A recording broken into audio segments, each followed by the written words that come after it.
The Village of Lincoln Heights Committee of the Whole is now in session. Today's date is Monday, December 14th. The time is now 6:34. Roll call, Ms. Randolph. Mayor Ruby Kenzie Mumfree, Present.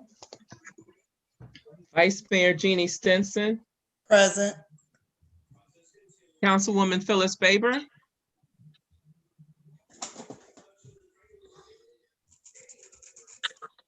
Present. Sorry.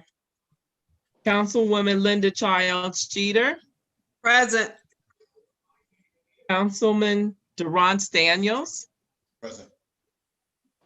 Councilwoman Tanya Key, Present. Councilwoman Laverne Mitchell.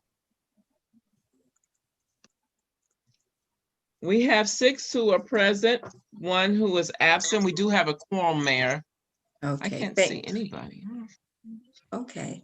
Thank you, Ms. Randolph. On the agenda, we have our speaker, Ms. Joanne, I see Stinson Sawyer of GE Aviation. We want to welcome you to our Committee of the Whole meeting this afternoon. Well, thank you for having me. I'm glad to be here. Okay, so we thought we would, I know you have a lot of things going on with helping the Village of Lincoln Heights, so I thought that we would bring you here today so you could talk about it a little bit. And if council wants to ask you some questions, then you'll be able to talk with them. Okay, fantastic. What I did was I put together maybe, I think it's about 4 or 5 slides. Is it okay if I share my screen? Oh, yes, ma'am. Okay. So Matthew, are you able to make her a co-host so she can share a screen? Yes. Give me Thank just you. a second. What's wrong with my thing? All right, you should be good.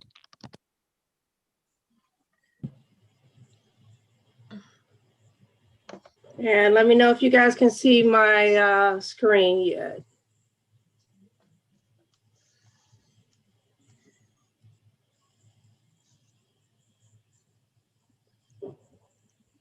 Can everyone see the first screen slide there? Not yet. No. No.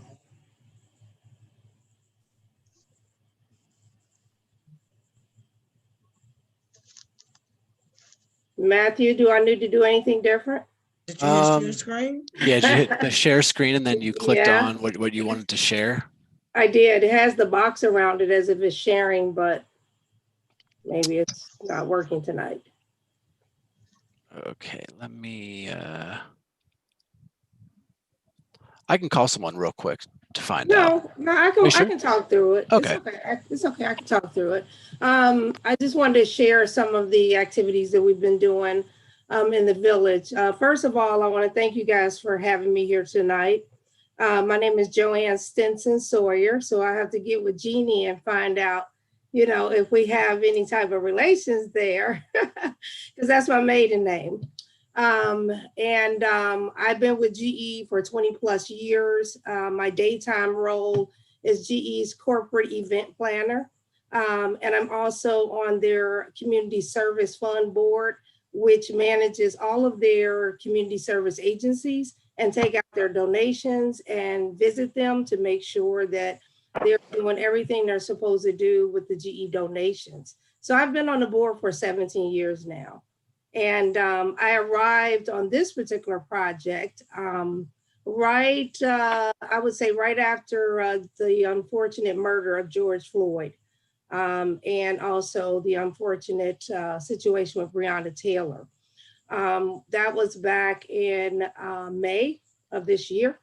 And as we all know, we had many protests in Cincinnati, but all over the world. That sparked a huge interest in a lot of corporations, and it also sparked an interest in me. Our company, GE Aviation, made a commitment at that time that they wanted to be a little more transparent in the community, number one. Number two, they wanted to focus more on providing more inclusive and diversity opportunities at GE. And most importantly, they wanted to focus on the community more than they ever had before. GE is known for their volunteer work out in the community. And for the 20 plus years I've been there, they've always shied away from, talking about it in the public. And I think it's really important to talk about the volunteer work we do at GE and let everybody know, exactly what we're doing out there. So I took the initiative, being on the board for the Community Service Fund, to reach out to Lincoln Heights Outreach after I heard this commitment from GE. And they were like, where can we help? What can we do? And I'm thinking, this is GE headquarters, just look across Expressway, So I reached out to Lincoln Heights Outreach because to my knowledge, that was the only community service agency that we worked with in Lincoln Heights. And at that time, Carlton Collins was working there. And I sat down with him and I told him that I was just there to listen. Clearly listen. Is there anything in the community that we can help with at all? And that's how I started working on the project. Carlton started introduced me to Councilman Durant Daniels, and they started talking to me about the Heights movement, actually. And I was very, very intrigued with these young African-American men that were really willing to step up to the plate. They had a lot of great ideas and they really had a lot of energy. They still do. And they just saw a need and wanted something to do. They wanted to do something about it. And so they started talking to me about some of the things in the community where the needs were. And I have to be candid with you guys. The first thing people think about GE, they started talking about dollars. We need donations. We need donations. And I'll have to tell you right now in this environment, as I told them, we just don't have it. Planes are not flying and, we're in a really tough spot right now, just like every other corporation. And so as I had that conversation with them, something came to my mind. I thought, well, how about if we provided some subject matter experts in the village of Lincoln Heights? What if we shared our resources with you all? All of these things you say you need help with, whether that's beautification, social justice, education, economic development, or even a workforce pipeline. What if, we have people that can help you bring your vision to life? You have these ideas and, we would be willing to help. If you need help with financing, we would be willing to help you, manage your budgets the same way a corporation does. And I asked them, I said, imagine if you had those resources at your fingertips. It would be better than donations. It would be a gift that's keep on giving. And so I took that back to GE and they were very, very excited about allowing us to, help in that manner. And I went back to GE and I talked to quite a few people over there and asked for volunteers. And they said, well, what would we be doing? I said, well, around beautification, they have a garden. They need help with their garden. And, they want to get their garden up and running. And I said, I was talking to them and it's very possible that can turn into, revenue of some sort.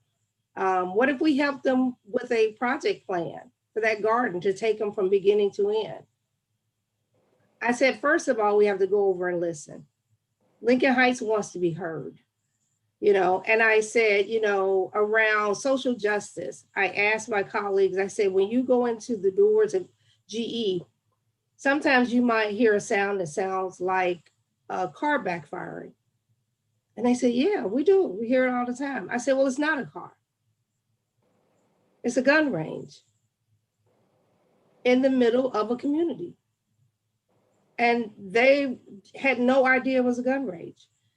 And I have to tell you guys, because we're a global company, we have people that come and work right across the street from you. They come from Australia, they come from China, they come from other cities. They're not born and raised here. We have people move around constantly. So, I have to educate them about Lincoln Heights and bring them up to speed about Lincoln Heights to get them engaged. And so I took the time to give them an overview of Lincoln Heights, of what I knew. Also, the Heights movement was talking about a workforce pipeline, not just to GE, but maybe creating one to other corporations.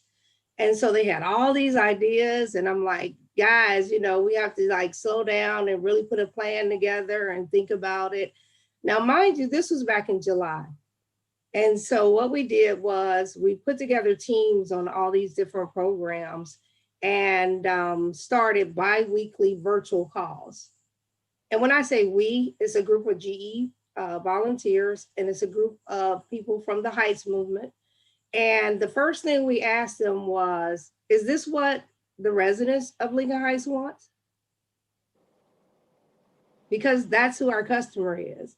We have to make sure that all of these ideas, number one, is what the residents want. And I said, number two, how do we tie this into your elected officials? We want a complete partnership with the Village of Lincoln Heights. And we're so excited for the Heights movement to be the vessel to bring us into the program. So I will tell you guys, on some of those programs, we have made huge strides. When you think about the lots in Lincoln Heights, the volunteers have already cleaned up 3 of the 90+ lots that you all have. And we're really not looking to do projects that are a one-time fix. We're looking to do sustainable projects. We're looking to have a partnership with Lincoln Heights, if that's what you guys would like. We're looking to listen to you all to find out exactly, you know, what your vision is and catapult off of what the Heights movement has. But I think the key thing is making sure this is what the residents of Lincoln Heights wants, because those are our customers. And you know, I kept emphasizing that because I didn't want them to see all of these GE volunteers in their neighborhood and they don't even know why they're there or who brought them or what's going on or anything like that. So during those volunteer projects, I did get a chance to meet Mayor Mumphrey at that time, and we've been doing some great things. So they're working on the garden also. The lots, we do have a group that has been working with soil samples for the gun range to help with that. And then one of the things we realized was that we at GE had a difficult time articulating to our customers, which is the Heights movement and the Village of Lincoln Heights, because we were speaking GE language. All the time we were saying acronyms that nobody really knew what we were saying. And so we were saying like project charters, and we were speaking in language like BVDs and KPIs, and you know, what are your end results going to be and what do you want it to look like? And so we realized there was a little language barrier difference. And so we created an opportunity to share project management skills from our perspective to see if that would help close the gap. And so I understand that some folks have been working with Marvin Francis, one of the GE volunteers, on sharing project management information. We have another group that is working on contracts. All they do at GE all day is review our contracts. And they give recommendations on how we should make amendments or what we should have asked for or how we can do better on our contracts. And I've asked that team to consider coming on board if that's something Lincoln Heights is interested in. So that's kind of on the bench right now, but that's another opportunity.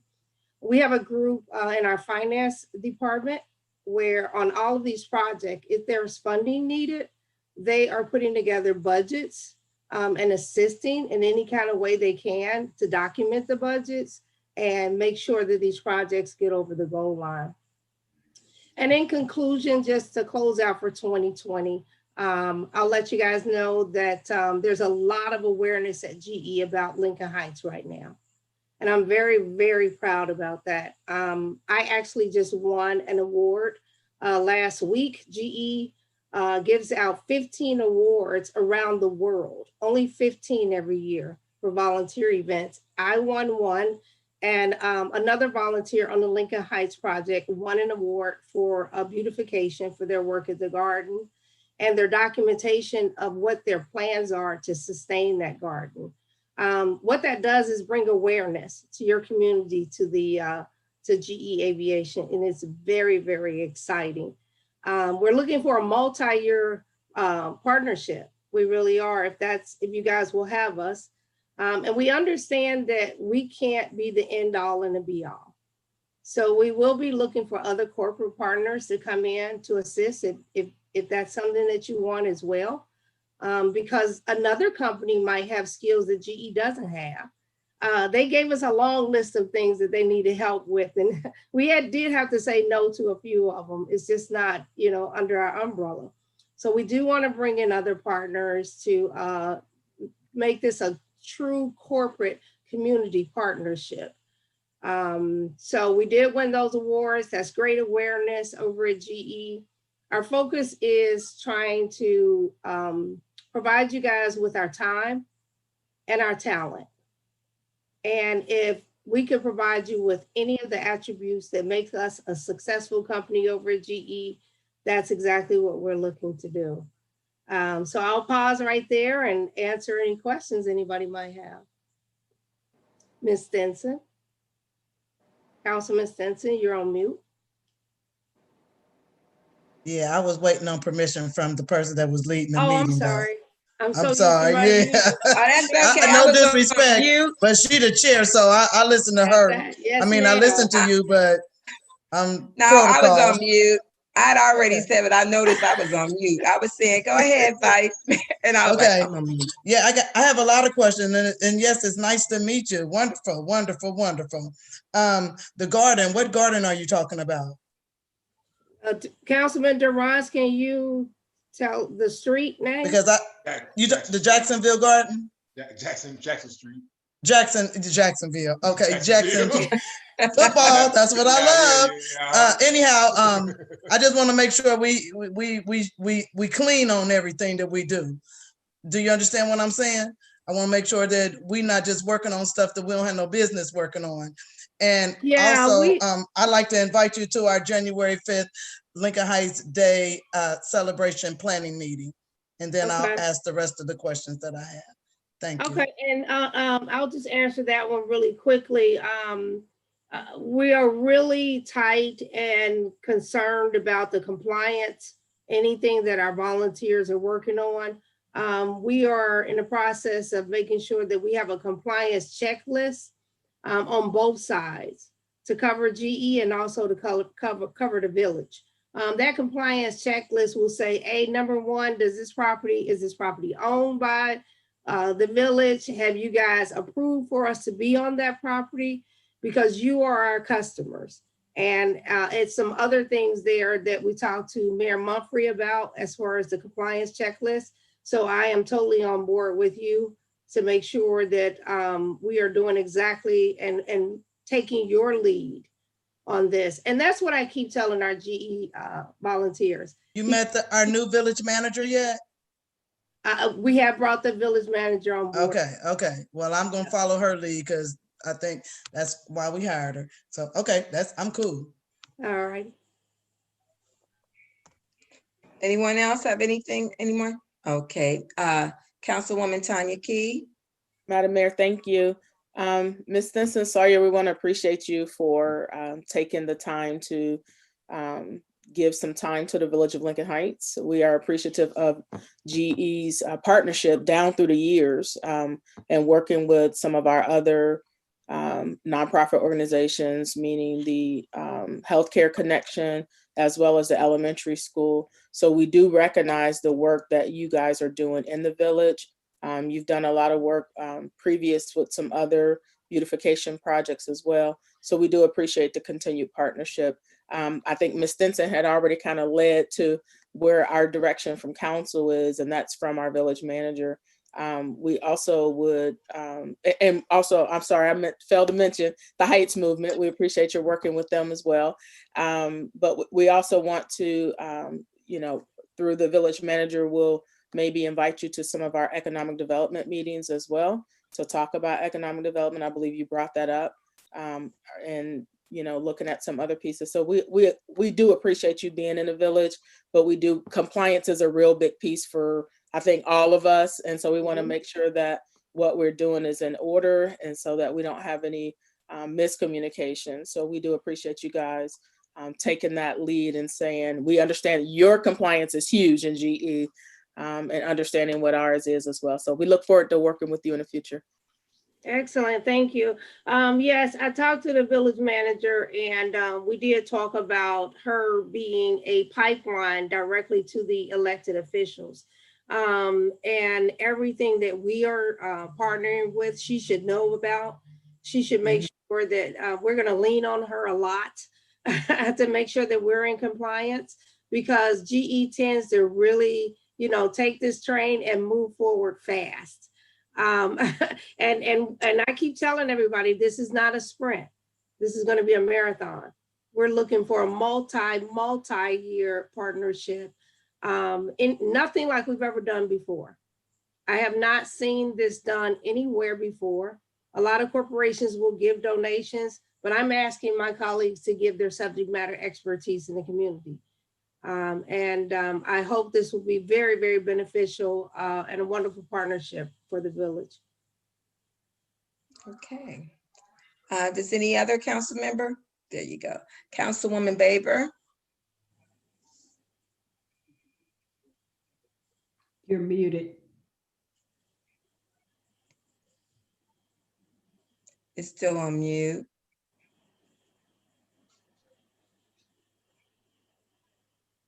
Okay, sorry, can you hear me now? Mhm. Oh, my name is Phyllis Baber, and I'm also, I'm on recreation, so I would like to do some event planning, for the residents. I want to do something with them as well. Yes, we are planning our Lincoln Heights Day, our 75th year, but there are other things that need to be done throughout the village to engage the residents. So I would be happy to sit and talk with you if that's okay. About some event planning for Lincoln Heights. Absolutely. And that's the key for us. I mean, the residents, the elected officials, you guys are, the residents are really what makes up this village. Mm-hmm. So we definitely want to get them engaged. I was really excited when we were working on the lots, and we were planning out the lots that need to be worked on, and we're talking about street captains and having those street captains bring in additional residents. So that they feel empowered. This is their, Yes. and not feel like we're just taking over, but we're just assisting them. Exactly. Thank you. Okay, Ms. Childs Jeter. I just want to say thank you for your service and bringing GE on board. Oh, you're very, very welcome. GE is just going to be the one stop. My goal is to have many, many corporations involved here. And what I talked about today is just literally a fraction of what I heard Mayor Mumphrey and the Heights movement talk about. We're talking about uplifting an entire community. And they need a lot of help. We have on board at GE an employee who is the vice mayor of Loveland. And he has brought on the village manager of Silverton to assist your new village manager, to be willing to listen and understand the vision, because as I tell everyone, Lincoln Heights is like no other community. There's a lot of pride here. We don't want to make Village of Lincoln Heights like Silverton or Loveland. We want to enhance who you are and follow your lead. So I didn't even know the vice mayor of Loveland was a GE employee. And we have social media inside of GE, kind of like Facebook. And so it's called Yammer. And I just went in Yammer and said, hey, I see a need in Lincoln Heights. These are the needs I see. Can anybody help? And I'm telling you guys, it's been overwhelming, the volunteers. So they are very, very excited. And he volunteered and he said, hey, I'm a vice mayor. Can I help anywhere? You see anywhere that I can help? I said, yeah, you can come and listen. We just need you to listen. So thank you, Ms. Childs Jeter.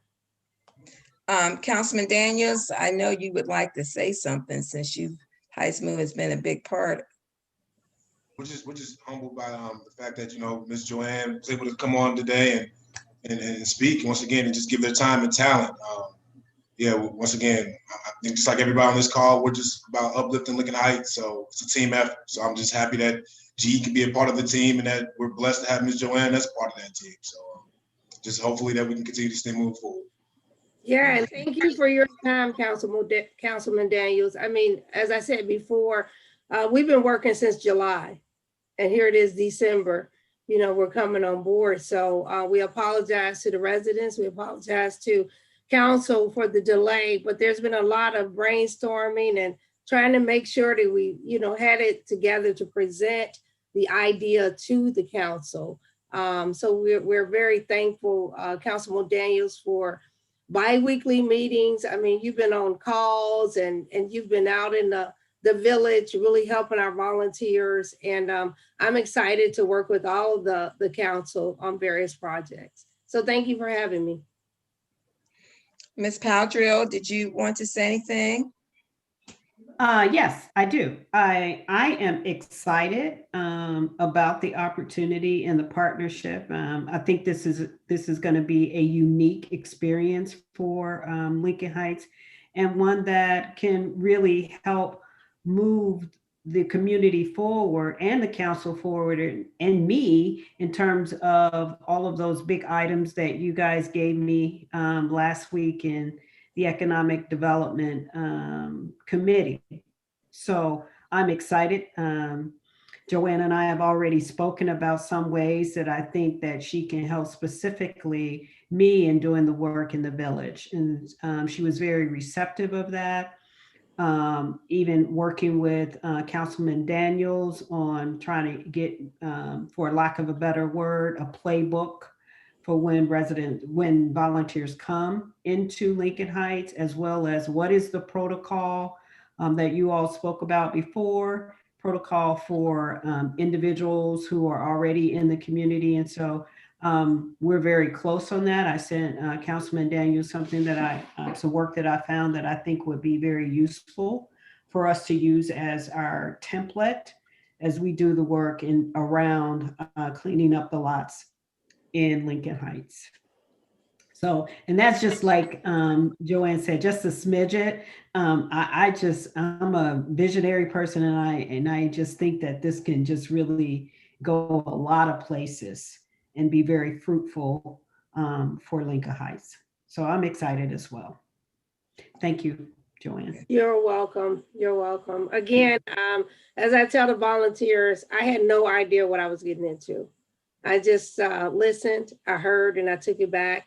And I cannot take all the credit. It's so many volunteers behind me over at GE that are just, you know, almost like just waiting to jump in. They're like bouncing around. Where can I fit? And last point I'll make is that last week we got our first international volunteer that signed up, a fluent Spanish speaking from Duras. He's from Colombia. From Colombia. He's a project manager over in Colombia. He has a whole team of fluent speaking Spanish GE employees. Most people are saying, like, I don't live there. How can I help? And I said, in this environment, we're doing a lot virtual and we really could use you. So I reached out to Mayor Mumphrey and village manager to say, is there any need for a fluent Spanish speaking volunteer? You know? And he's so excited. He has a whole team. So as we peel back these layers, you know, we'll have one idea and it might turn left or it might turn right. But I think as long as we stick with it, we'll get across the goal line. Yeah. Yes, Councilman Daniels. Just to Miss Joanne, before she heads out, this is definitely a team effort, but that award, just off of that right there, is definitely well deserved, Miss Joanne. So I just want to thank you again. And once again, I appreciate everybody on this call. I'm excited for 2021. Yeah. I want to thank you, Ms. Sawyer, for coming, and GE Aviation, Councilman Daniels. But yeah, when she mentioned about the Spanish speaking person, I told her that was one of our social paths through We Thrive, that we wanted to take some of our get some Spanish, someone to be able to translate, because as you all know, our community is changing to become a more diverse community. So we're looking forward to reaching out to that individual, and that's going to allow us through our mayor's court. We also need some of our documents to go from English to Spanish, because our community is changing to a diverse community. So I'm looking forward to see how that's going to turn out. I know it's going to be very successful, and I'm excited, like everyone else, for the partnership. So thank you so much, and we'll be looking forward to seeing you soon. Have a good night. Thank you for having me. You too. Thank you. Thank you. Bye. Okay. Really good. All righty. Okay. So we're going to go on to old business with the standing committee year-end goals. And so as before, we always would come up with the goals that we're needing to work on. And so I thought that since we do have one more meeting coming up at the end of December on the 28th, that would allow each committee chair, co-chair, you guys to come up with goals. Actually, some of the goals that we've talked about in the last 2 years. Some of them we've worked on, some we haven't, but now it's going to be the time to dust off whatever goals that we talked about in 2018, 2019, and up to now, to see how we can roll that into 2021. Myself and Ms. Randolph will be working on a calendar for 2021. So that's one of the reasons why we want each committee to look at the goals that you want to roll into next year. I'm going to encourage you all to look at things that you may have talked about in your committee within the last 2 years that for some reason or another, it didn't work out. But it's important that we just pull it out, dust it off, and represent it to what we would like to see happen in 2021. So on the 28th, that meeting is going to be a lot of updates, getting things housekeeping actually done for 2020. As we go into 2021, I'll be expecting you all to come and have your goals. You may want to reach out to your fellow committee member and just look at what you would like to see happen for 2021. And then when we come back together on the 28th, I'll be asking you all what for each committee. We'll go around and find out, and that's going to help us get a calendar of events for you all for your committee. So the calendar events is going to be for each specific committee: recreation, law, safety, finance. An example, it could be that you want to start having speakers come into your committee. We're stronger together, and the more we do for each committee, I think that will be able to make it easier to get things done if we stick to those goals. So just wanted to go over that and see if you all had any questions about that. Okay, all right. Mr. Daniels, yes. Just a quick question, even just on the planning out of reaching with those meeting times. Is that when I know the clerk of council, this is just process question. I know clerk of council reaches out to our folks when it comes to meeting times and everything else like that. Even if we put it in advance, would that be something that the clerk will still reach out, or would you still have us make sure that everybody's on those type of calls for our specific committees? If that question. Yeah, she'll still be doing that, but what we want you all to look at things that, let's say, junk cars in law. Junk cars is something that has been a gray area, and we've been talking about it for the last 3 years. Yeah. What does it look like for 2021? Is that going to be a main thing? I know that falls into code enforcement. Mr. Daniels, I actually I spent today just going through some of the agendas that we all have had throughout the year. And I know that was one thing on there. Some of the things that were on the agenda actually belonged in other committees. But like I said, we're stronger together. So if you have an idea that actually belongs in another committee, get with that co-chair and say, hey, got some ideas for your committee. Let's roll it and, keep it going, because you know, the mind only remembers 60%, the 40% falls off. So I think if we can get our goals and stuff together, it'll help us. Because I know some of the things, what you laughing at? You got a goal you need to work on? I must hit a nerve. But you know what I'm saying when it comes to remembering things. I can only remember so much. But I just think that we could do a better job of getting things completed in our committees. Yes, ma'am. I just want to make sure I was clear on the instructions. So our goals plus calendar, an estimated calendar of how we wanted it. Did I mishear that? Yeah, so you're right. So what we're gonna do is would like to know a time. Okay, yeah. Okay. A time frame. You know what I'm saying? If you're working on something that you would like to see working through, it may take 3 months. We just don't want to have goals and then we don't do anything with it. You look up, it's 3 months left for the year and you haven't had that conversation anymore, but way back in April and nobody else brought it back out, you know, into committee to talk about it. Yes, ma'am. So we just want to put it on a calendar to help assist you all in case we like, okay, you got a timeline or y'all, you know, how's it going in that committee? Because it's going to make us stronger. It's going to actually help Ms. Powell drill as well, you know, and things that she, you know, that can help her, because we do have to remember we have a new village manager and some of these goals, she has not a clue that we've discussed these things. And so we've already discussed it, then we can bring it back out, discuss it and help assist her, because it could be something that she's like code enforcement. She has no clue what we've talked about. And if we bring it back up, I mean, she can go get minutes, but just dusting things off, because when we do that, it keeps us from bringing up other, you know, how you have a meeting and you come up with a new idea and next thing you know, you're working on something new and forgot what you talked about 3-4 months ago. So I just wanted to get out a calendar so we can, you know, get a calendar out and then do a timetable for us when you would like to see it complete. Doesn't mean it's going to happen. Things happen, but if we can start focusing on things that you want to work on, because you don't want to work on something that doesn't belong in your committee.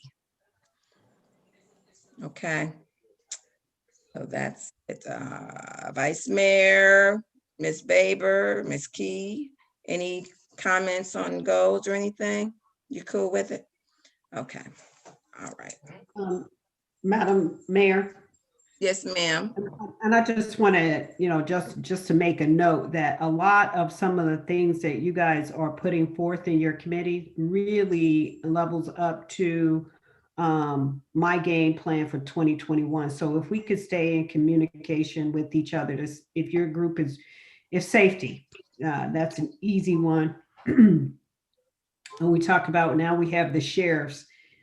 We need to talk about what kind of outcomes are we looking for, and are we in alignment on all levels, and to ensure that this partnership and experiences is what it should be for the community as a whole. That's just one example that we should always keep in mind.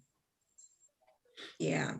I did also want to mention to council, we're still going to be planning the parliamentary retreat workshop within sometime in June, maybe the middle, going into February. But if you have any ideas that you would like to go into that retreat, please let us know. I know one will be social media. I know even rules of council will be some things in there. So Ms. Randolph has given everybody a copy of the Sunshine book. And then we're also going to be ordering some Robert's Rules Order books. And that's going to help assist us in our parliamentary retreat. So there will be some other topics, but we want it to only last 2 hours, hour and a half. It does not need to be real long. It's just that all of us can use some training. We do training like every other year, but we don't have to go to Columbus to get some things that we've already been taught. It's just that after a while you forget and things do change. So we're going to do that part because we don't know as far as when we do start talking about training for 2021, one, which we'll probably talk about at the next council meeting. A lot of it is probably going to be Zoom training, but we do know that that's something a part that we need to do. You need some training, even the mayor. So just wanted to point that out. Okay. Madam Mayor, Yes, ma'am. I have my hand up, but you can't see it over there.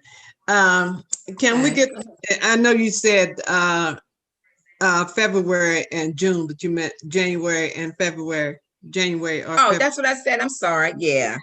Would you January. please decide on the dates, because I have other retreats during those 2 months that I need to participate in.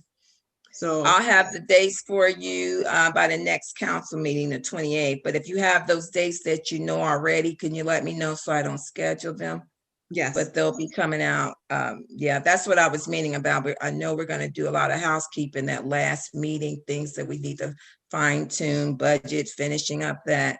But yeah, if anybody has some dates in Are they- January and February that they will not be available, let us know, because it's going to be on a Saturday though. okay, Saturday. Are they early morning hours or? Probably midday, like noon. Okay, Like thank a you. noon. Yeah, and it will be on Zoom, so our residents will be able to watch as well. Thank All you. right. You're welcome. All right, so Ms. Pope, we have you listed for the 2021 budget report. Okay, good evening, everyone. First of all, I'd like to apologize because actually this budget sheet was supposed to be voted on tonight, but through the various meetings that we didn't complete, a lot of the worksheets, we're going to continue this on until the 28th. So what I gave you, I sent you guys an email at 3:18, and it gives you a complete overview of our budget for 2021. And it also includes actual information, so you can have some historical information from 2017, 2018, 2019. One column is our budget for 2020, what we actually passed this year. And then the next column will be our forecast for year end for 2020. And then in the pink column is our budget for 2021. And then the second to the last column is the differences between the estimated and the 2020 budget. And then the last column will be an average of the 2017 through the 2019 years. So you can get a closer look on where our finances fall in at, our appropriations, our expenses, what we've been receiving and what we've been spending. So the appropriation budget is 5 pages long. It includes our carryover fund balance, our revenues, and our appropriations. Yes, Ms. Chow Jeter. To Ms. Pope, do we Yes. need a public viewing of these documents before the final vote? Yes, I can't share it though. Durant or Mayor, I don't know. I can't share it. I think, Is that what you're asking? are you asking, do we need to have a do you public need, hearing on this? Is that what you're asking, Ms. Charles Jeter? Yeah. Yeah. A public yes, hearing, yes. not just showing No, it to you us? don't need a public hearing. No, I'm sorry. No, Okay. So you just need a screen share. No, I can't. I'm on my phone, so I'm just saying I can't share Gotcha. it.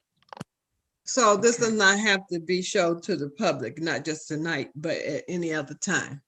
No, you don't need a public hearing for your appropriation budget. Okay, the second thing with that is that you are going to use the safety service because we're behind. Hope the 2 members on here don't mind using that time on Monday. Is that what Yes, you wanted to do? yes. Okay, so hopefully, Vice Mayor, you okay with that? Ms. Baber, you okay with that? So that you won't have to call another meeting for us to come to in order to get this done. Let me say this verbally instead of a thumbs up. I'm okay with that, Ms. Childs Jeters, Okay, for the record. thank you very much, and I'm okay, so. Me Ms. too Baber. as well. I'm okay. Thank you, Ms. Baber. Okay, so like I said, the first part of this is your revenues. So it's all your revenues, all the different classifications of your revenues are on page 1 and 1 and 2. And then on page 2 starts your expenditures. So everything that we spend, and that goes through page 5. So the other documents that I have attached to this is a salary scale. On page 6, you'll have a salary scale. What we've been doing is the salary increases are more or less a cost of living increase, and they've been at 3%. So I gave you a scale, a sheet to show what it would be at 3%, 5, and the market rate, which includes a 3% across the board and a 4% increase. So Can I ask a question real quick? Yes, We Vice do Mayor. evaluations before we just go ahead and automatically give you a pay increase. Do we do any evaluations? We have not been, we just been doing the across the board living, across the board increases. Once a year, we do them annually. I see your hand, Miss Powdrill. Just to me, it seems like you can have your way and you're still going to get an increase. We need to have and we discussed that. Okay. Yeah. All right. Ms. Powdrill. I just want to say that those are some of the issues that we're going to be working on as we develop our personnel policy. When we do give reviews, what that looks like, and even down to job descriptions. What are your daily tasks, specifically in the maintenance department? Because I don't know what they are doing, so I need to understand what their daily duties that they're doing, whether they're doing it daily, monthly, quarterly, or twice a year. We need to map that out so that, and the goal is to have a more beautiful Lincoln Heights. So yes, we discussed that, but I still did give you a spreadsheet as to what the cost of living increases would be. Okay.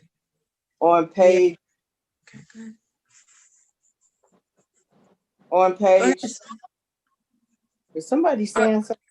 I was saying, go ahead. Okay. Now the last page is page 7 through 13. Those are actually the appropriation worksheets that per department, what we already discussed. So we didn't discuss the administration worksheet because Ms. Powdrill just started. But you have the administration, you have council's worksheet, you have finance, and you have service. Now, what I gave you tonight was just the general fund. The general fund is where we have more control over that as far as transfers, advances in, advances out. The other funds that we have, those are special revenue funds, and we can only spend what we receive. So most of those funds would be zero unless we have some funds left over from a previous year. But the general fund budget is the biggest one and the one that council has control over as far as telling me are appropriating and increases and things like that. So that's what you have here tonight is the general fund budget. You can review it in its totality, and then if you see anything that needs to be corrected or updated, just let me know. And you can review that, and we'll discuss it also Monday at safety. And I'm pretty sure probably going to discuss it at finance. And then, yeah, I'm pretty sure of that. And then It has to be passed by the 31st though. And our last council meeting is on the 28th. So it's one thing that we do have to pass before the end of the year. So Ms. Faber had her hand up. Miss Donna, can I please get a paper copy because it's hard to look at. I'm looking at it on my phone, but it's hard to look at. Yes, I could you want look me at to it put it in better. your mailbox? Please. Okay. Thank you. You're welcome. Ms. Key. Thank you, Madam Mayor. Just a couple questions. One, do we have a fund that we can use to carry over for savings for future projects? We have, me and Ms. Padra was discussing that. But right now, what we've been doing is the contingency fund. The contingency fund, we've been placing 50,000 in there to carry over for emergencies and any other special projects. So it's just only that 50,000. So, and the reason why I'm asking is because I know we're about to get to the end of the year and we had some funds that we had appropriated or we had set aside for certain things. We didn't need that much. And then, so we're going to be moving dollars, or have we already done that? That becomes the ending fund balance becomes a part of our carryover balance. And then that just gives us that much more that we can appropriate into the different areas, and we can put more than 50,000 in contingencies. Gotcha. Okay. I wanted to make sure that there was not a, I had a couple questions, Madam Mayor. Is that okay? Let's go back to Ms. Childs Jeter, then I'll come right back to you. Okay. Ms. Childs Jeter. Well, why just 50,000 in the contingency fund? In the past, it's been $100,000 in there, and I know some things have changed, but would it not be a safer account with the $1,000? I mean, with the $100,000 in there instead of the 50? What we discussed is what I've done in the past. What I'm the information that I know is Start Ohio Investments.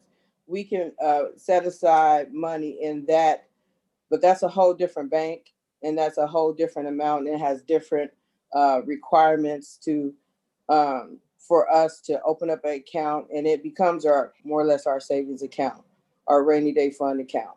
And I believe it starts at 250,000 though.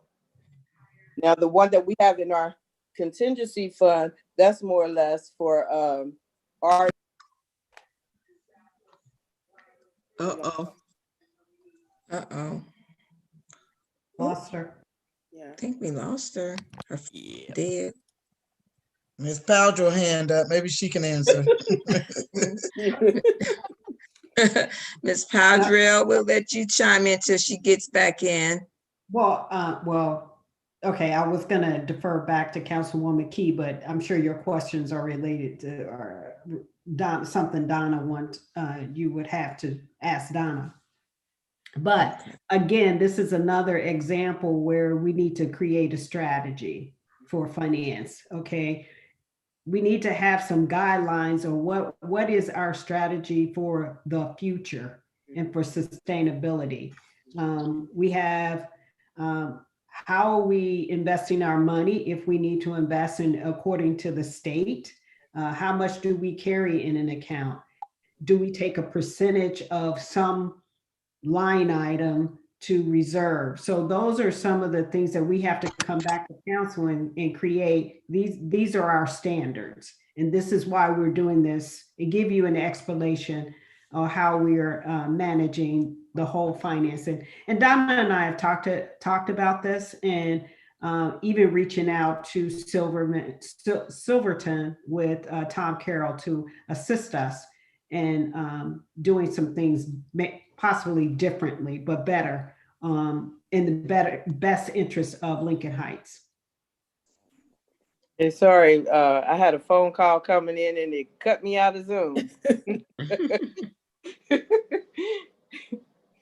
Okay, so Ms. Childs Jeter, we were talking about the 50,000 in the contingency, and she was wanting to know why the drop down.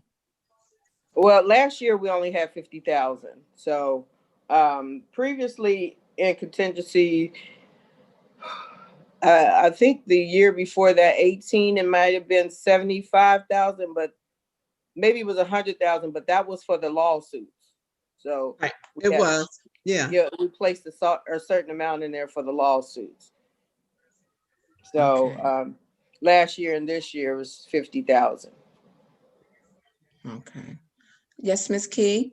Thank you, Madam Mayor. So my last question, I think Ms. Paldro is talking about putting together a plan for my thoughts, which precipitated my question, which was rolling over monies for, you know, we have big, bold ideas, and at some point we got to start stocking some money up versus kind of dispersing money at the end of the year based on, you know, our wish list basically. But my other comment, I don't know if it's a comment or a question, but Don, it goes to page 1 of the operating budget. I was just curious if for the income tax collection. Now, if this is the case, this is great because it looks like it's great. Okay. It looks like we're going to be collecting. So our tax department is doing a really good job because over $200,000. Yeah. Versus, okay, that's awesome. That means a lot. So I wanted to make sure that wasn't a typo. Ms. Peterson. That was the it was the $100,000 that we collected from a company who hadn't filed for a couple of years. Okay. And they, through different managements, they've been changing personnel. So Miss Peterson got a hold of the right person. And she said, oh, okay. And so she sent us a check for $90-something thousand. And then the other 100,000 is just been her due diligence and making sure everybody filed their taxes, you know, going after people. So yes, that's awesome. And then that doesn't, well, if you see the forecast year end, the 891, that's because December has to be calculated in there also. So yeah. All right, that's good news. Thank you. All right. Madam Mayor. Yes, ma'am. Is this information that Ms. Pope has sent us? Because I don't have copies of any of this. Yeah, she sent it on so 3/18. Yeah. Oh, don't start with the dates. Don't do that. No. She just sent it. She just sent it. 3/18. I just sent it to you today. Yeah. So we'll be getting you all hard copies. Just look for them in your mailbox. If you can't get it, let us know. We'll deliver it to you so you guys can all look at it and have a fruitful conversation Monday. Yes, Ms. Childs-Jeter? Oh, I just want to say to the tax department, great job, and that she definitely needs some additional money. Bonus. Miss Randolph, let the record show that Miss Mitchell's is in the meeting. Yes, Ms. Daniels. Just curious, Ms. Pope. I know it's no hard way. It's probably no easy way to anticipate it if we have it all, but just post-COVID, you know, obviously some folks who weren't working and things of that nature. Any way to kind of just anticipate how that might hit us next year over the next couple of years, or any forecast or at all? There should be a report that we can, a comparison report that we could be able to run to see how it's going to affect us with our businesses. So we'll have to go into the income tax application, and then we'll see if there's a comparison report for that. Appreciate it. Right. Ms. Mitchell, did you have anything you want to say? I know you're just now entering the meeting. Ms. Pope has just went over a brief depiction of the budget for 2021. And so we're planning to roll that into Safety Monday, and with your blessing, finance as well. Okay. Was there anything you wanted to ask? No, it's in my report that that I did send to everybody that that we needed to have a schedule for the rest of the budget preparation. Okay. All right. All right. Okay, so if nothing further, we're going to move on to new business then, so we can get into the regular council meeting. So the new business is for first, well, I'm sorry, Ms. Pope, were you finished? Yes, ma'am. Okay, all right. So new business, we have the first reading of resolution number 2020 R40, resolution to participate in state capital improvement program. Ms. Pope, do you want to elaborate? Okay, so what that is Skip. the resolution has to be approved by council to the agreement for applying for the OPWC grant. So that we applied, this year we applied for the remaining of Leggett through Prairie, but they're also going to pick up Wabash. So they'll be doing Leggett and Prairie. And last week, our engineers sent me a report saying that we came in third. So it's pretty likely that we're going to get that funding. And if we get that funding, it'll be, what's this, a 22 project. So the remaining of Leggett will be done in 22. Okay. Yes, Ms. Childs Jeter. Does this need to be passed tonight? Is there emergency clause? Or is this just the first reading? I would want it to be passed Yes. tonight. Yeah. Yes, ma'am. Because we have to submit that resolution with the it completes the application. Thank you. Yes, Ms. Key. Thank you, Madam Chair. So Ms. Pope and Ms. Powdrill, when we look at streets to be improved, do we already have a plan of the list of the additional streets to be improved? And the reason why I say that is because we have a lot of residents that might live on certain streets that feel like their street is in more repair or needing repair than perhaps Wabash or then perhaps another street that we've chosen. Do we have something in place that kind of categorizes the streets and how the funds are used to repair the streets and so forth and so on? What I've been using is a list that we received from our engineer, and it was a grading of all our streets. So we've been trying to take the worst condition streets. Leggett, we chose Leggett because it was to complete out Leggett when they first applied for the application. I believe it was 2017. We didn't realize that they were stopping at Adams. So we wanted to complete that with this round of applications. But there is a grading report that we usually use to decide which application we're going to put in for, what street we're going to put in that application. Is it possible to actually get that report? Yes. To have it? Okay. Yeah, I'll forward it to you, and Ms. Powdrill, I'll forward it to her. I believe most of the council should have it, but I'll forward you guys another copy. Thank you. Ms. Pope, can you also mention what streets are scheduled for 2021? 2021 for next year, Stephens and McIntyre was supposed to be done this year, but because of the pandemic, all road projects were put off. Matthews and Taylor was approved also, and that first it was approved, and then they said no, and then they came back and said yes, we're going to go ahead and fund it. And that one should be it should have started next year anyway. So next year we should have 4 streets that are scheduled to be resurfaced. Okay. I have a question, Mayor. Yeah, I thought I seen Vice Mayor hand first. Okay, go ahead. Let me get Vice Mayor. Go ahead, Vice Mayor. My question was just, can we get a timeline of when they'll start the projects? And I'm thinking with Leggett and Prairie, that timeline might go into our parade. I'm funny about our parade. Just Leggett and Prairie won't be done until next year, 2021. I know, but I know, just so we can still think ahead. If it's during that month, we want to make sure we have another plan. Okay. Okay. All right. Yes, Ms. Mitchell. My concern is Chamberlain. We really need to take a look at that, Chamberlain. Mhm.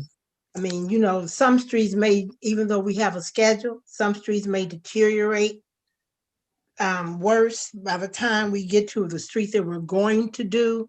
So I just think we just need to take a closer look at Chamberlain. I'm trying to move that up Definitely. as soon as possible, especially when you got a new house going up. Exactly. Exactly. I do know we had talked to the engineers back in the summer, myself, Ms. Pope, and Jamal, and we were talking about them, was it what they call mill and grade? But I wasn't, so I can't remember what the outcome was. It was, we were asking them, what can we do with other streets that, you know, we may not be able to get a grant, but we do have this pot of money that comes in, you know, the street levy, how we can go about doing a milling, you know, like we did similar to Douglas.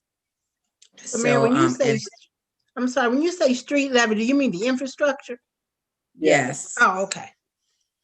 you knew what I meant. No, I mean, no, I didn't really. I just thought maybe you might have meant really street maintenance repair, that fund, as opposed to the infrastructure. The one that brings about 135,000, but I know it's not a lot, but it's enough for us to do some potholes but I know Chamberlain needs more than just some potholes. It needs to be graded down. They need So curbs that's and why I everything. mentioned that. But think- I couldn't remember.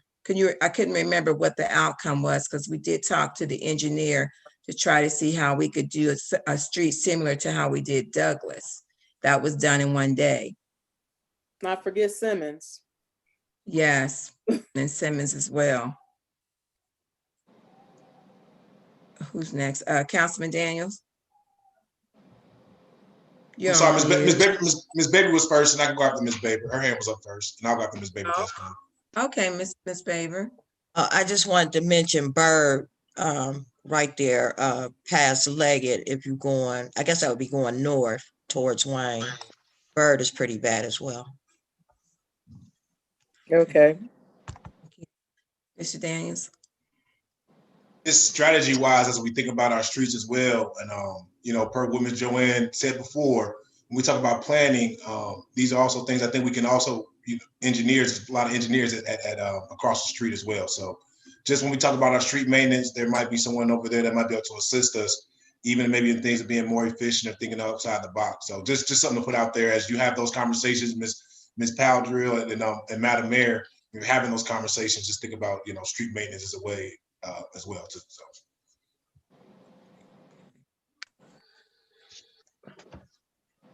All right. Is there any miscellaneous business? Okay. All right. So is there a motion for adjournment? So moved. Second. It's been moved in second for adjournment. All in favor? Aye. Any nays?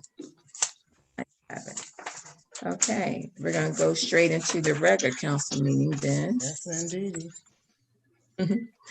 All right, the Village of Lincoln Heights regular council meeting is now in session. Today's date is December 14th. The time is 7:42. Roll call, Ms. Randolph.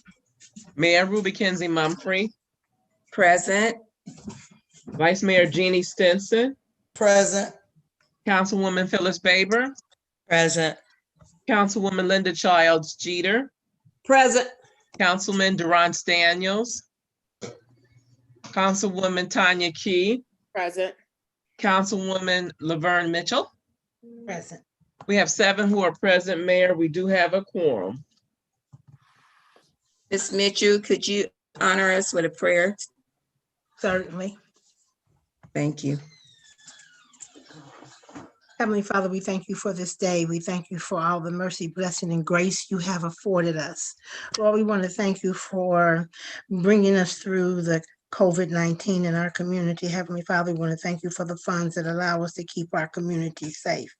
Heavenly Father, we ask that you be among us tonight as we discuss the business of the village. And we want to thank you, Heavenly Father, for our new manager. We ask that you continue to keep us in your grace. us the wherewithal, the wisdom to do what we need to do for our residents. This we ask in your son's name. Amen. Amen. Yeah. Okay. All right. The motion in order for acceptance of the agenda. So moved. Second. Been moved in second. All in favor? Aye. Motion in order for filing of the journal for committee of the whole meeting minutes for November 23rd, 2020, and regular council meeting minutes for November 23rd with the necessary corrections. Is there a motion? Second. It's been moved. It's been moved in second. All in favor? Aye. Aye. Any nays? All right, announcements. Councilman Daniels, any announcements for you? This Sunday from 12 to 6, if your young folks signed up or if they didn't sign up, please encourage them to come to Cincy Brewery to come pick up a toy. We've been able to be blessed with a bunch of donations this year, a wide variety of toys from iPods to a whole wardrobe of new Adidas clothes for both young men and women's shoes, new video games. So we were blessed this year to really, so your grandbabies, your nephews, this Sunday from 12 to 6, tell them to come over to Cincy Brewery to come pick up their toys. So that's my announcement. I want to thank everybody that donated. Paris Johnson, Reconciled Church, our council members as well, Miss Linda Childs Jeter, Miss Key. Just sorry, I know I'm forgetting folks. I probably shouldn't even have started, but I'm just so overwhelmed from looking at these things right now of all the folks that came in and blessed our young folks. So December the 20th, please encourage your young folks to come on through and pick up a gift. So that's my announcement. Thank you. Yes, Vice Mayor Stinson. Mr. Daniels, is there a number that they need to call? Do they need to sign up for it or just drop by? Is it certain times for certain ages? Yes. And so you can, and I'll do it this way. You can call me at 513-518-6953. The times are allocated. So from 12 to 1, if you're between the ages of 5 and 7, from 1 to 2, if you're between the ages of 8 and 9, I don't have it in front of me, so I'm on 2 to 3, between the ages of 10 and 11, between 3 to 4, 12 to 14, and then between 5 to 6, we'll be hitting all our high schoolers at that point. So, and we'll also be celebrating our Liquor Heights Tigers as well. So, it's gonna be a good socially distant day, safe, but celebrating our kids. Mask up and everything. So make sure you wear your mask. Okay. All right. Thank you. Okay. Ms. Baber, any announcement for you? No announcements, Mayor. Thank you. You're welcome. Okay. Councilwoman Childs Jeter. Yes, I do have something. Can you hear me? Okay. Ms. Glenda Smith, who was running in the primary for judge, sent me a text that says that there's an event going on, and she called it a sanctuary community event, free $25 to $50 gift cards and hot meals to go this Saturday, December the 19th, at Gabby's Cafe on Wyoming Avenue, 515 West Wyoming Avenue. The time is from 1:30 to 3:30 p.m. and it's sponsored by, again, Glenda A. Smith and Outreach Christian Church and Whole Again Changers Church, Cincinnati. Okay. So I made that announcement for her. Thank you. Thank That'll you. be an opportunity for people to drop by, get some food, and also have a chance to pick up a gift card. Okay. All right. Any announcement from you, Councilwoman Key? No, Madam Mayor, not at this time. Okay. Vice Mayor Stinson? Sure. Our next planning meeting for our 75th Diamond Jubilee is January 5th at 6 p.m. via Zoom. You can find that link on our website. Thank you. Okay. Councilwoman Laverne Mitchell. No, ma'am. Okay. All right. Ms. Powdrill, any announcement for you? Just one from the Reds facility. They're going to, the Cincinnati Reds and Reds Community Fund will be involved with 2 food distribution events this week. Thursday, December 17th from 2 to 4. The Players Alliance Pull-Up Neighbor event at Corinthian Church. And then Friday, December 18th from 9 to 4, Freestone Food Bank pre-holiday food distribution event at the Reds Youth Academy on Seymour Avenue. Okay. Thank you. Thank you. Only announcement I have, I want to thank you, Ms. Powdrill, and the administrative department for the event Saturday. They had the sheriffs and our residents that were able to come out to do the Memorial Field engagement. So I want to thank them, along with Tom Carroll and Mr. Clay? What was his name? I don't want to mess his name up. Mike from the Kleininger Group. Yeah, so I want to thank them all, along with the sheriff's department, for coming and with the engagement piece. It was a windy day, but it was very good questions. I want to thank the residents that came out and had some interesting questions regarding the policing grant. So I want to thank them for coming, and thank you for putting on your first event. So thank you, Ms. Powdrill, and your staff. Thank you. Okay. All righty. So next would be, our speaker, Miss Crystal Daniels. Okay. Hello, hi. Hi, Miss Crystal. I'll lead it up to who you are, because they're probably wondering who you are. So Crystal, she's going to tell you a little bit about herself. She approached the village about almost a month and a half, and she's a student with NKU. And so she's going to be called. I asked her would she come, because her interest is would like to see how government entities work.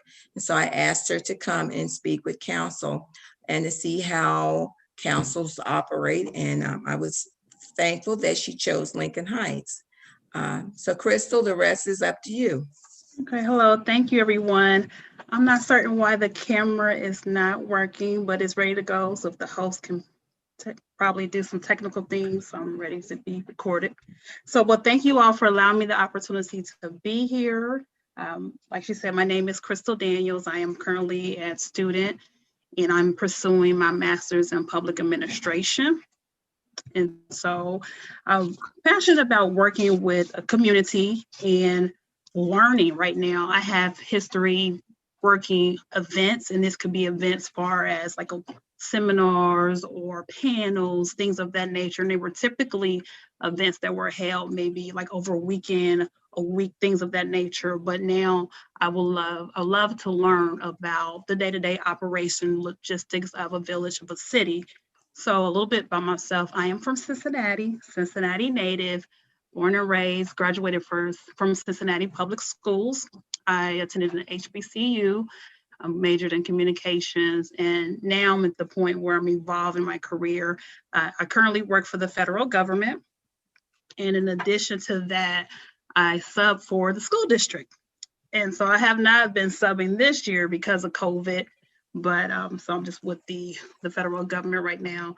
And pretty much I'm just passionate about communities being self-sufficient, being able to have the resources and things that they need. And I'm learning, and I'm open to work in any capacity. Primarily, I believe I will be interning and shadowing, listening under the mayor's supervision and also the village manager, but hopefully I'll be able to work in any capacity. So I'm just here to serve. So does anyone have any questions for me? Yes. Yes, Vice Mayor Stinson. I want to know what HBCU she went to. I Shout do it too. out, That was gonna sister. be my. Okay. Shout it out, sister. I went to Wilberforce University. There you go. You should be proud of that. I am very much so. Any other questions? Crystal was able to come Saturday. Yes. Did you want to talk about that? She was a- also brought a couple of other young ladies with her. Yes, so it was a great experience. So I actually brought two friends with me. So one of my friends, she's actually in Morgan State right now, also pursuing a master's of public administration. She's more of economic development. And then my other friend that came along, she just graduated from the University of Southern California with a doctoral degree, and she's always been really big with political, sustaining communities, police reform. So those are people I'll probably be working with. And if you'd like to meet them in the future, you can as well, be collaborating with. And just, it was a wonderful event. I learned a lot just at the one event. I was able to meet some of the officials that were there as well. So I'm just glad to be able to be a part and to learn from you all. Yes. Yes, Ms. Key. Thank you, Madam Mayor.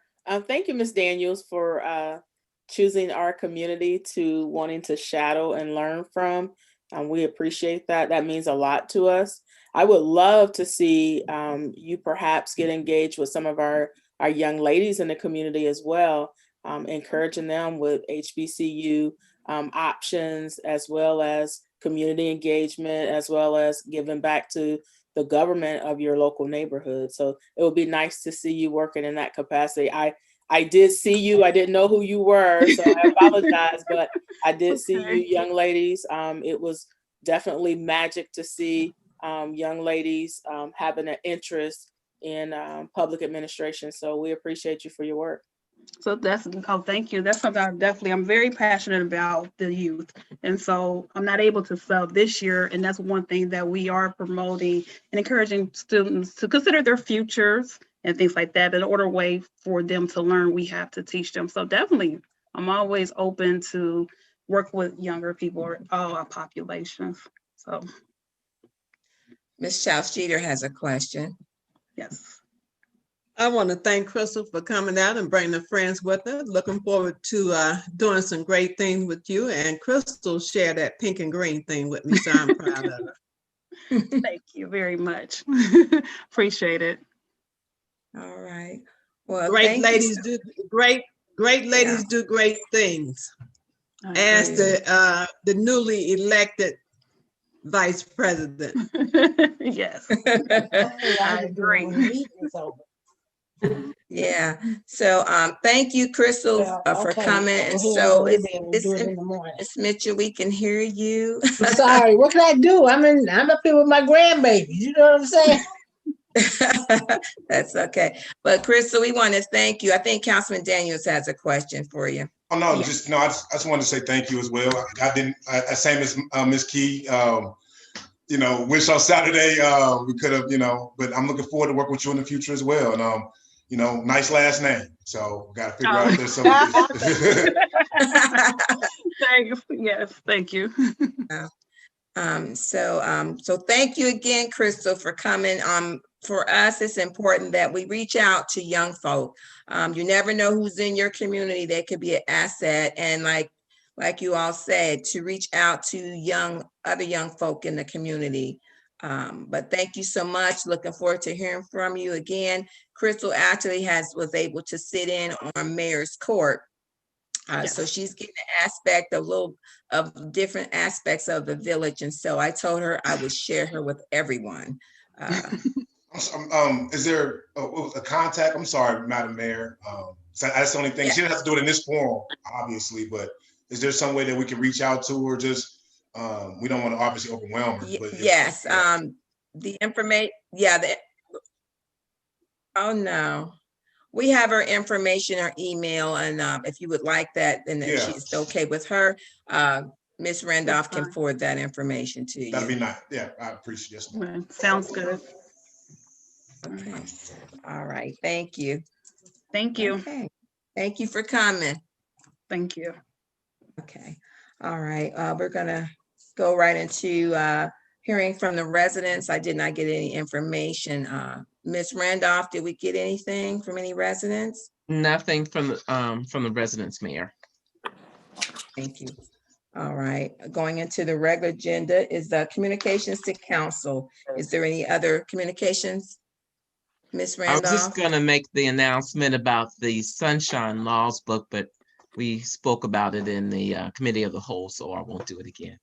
Well, no, you can go ahead. They need to know how hard you work for them. Go ahead. Yeah, I just wanted to let everybody know that the Sunshine Laws of Ohio, I made a call to the auditor's office last week, Thursday or Friday, and today in the mail, they had a lot of copies. So each council person, as well as as the village manager and assistant village manager, each got a copy of the book. And we had a couple of extras left. That's my announcement.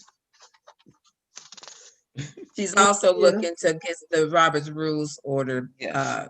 so we can have those for our parliamentary retreat next month. All right, thank you. Okay. Communications from the mayor. Okay, so I'm excited about Mayor's Court and Ms. Perkins, what she's doing in Mayor's Court. So if I haven't announced it before, I think I did. She has received a couple of payments via over the phone with the new system that we purchased. So I want to thank Ms. Perkins for that. And I believe Ms. Peterson will be rolling hers out. Is it next in January for us making payments on taxes? Yes, ma'am. Okay. So next would be the Mayor's Court report. The Lincoln Heights Mayor's Court monthly report for the month of November 2020. Total to the state, $470.50. Total areas and fines to external agencies, 0. Total to other entities, including restitution, $16.50. Total bonds forfeited to the village, 0. Total to the village, including miscellaneous receipts, adjustments, and BA fees, $1,665.06. Total to be dispersed, $2,152.06. Also in the packet is the bank reconciliation as well. Any questions regarding the Mayor's Court report? Okay, is there a motion to accept the report? So move.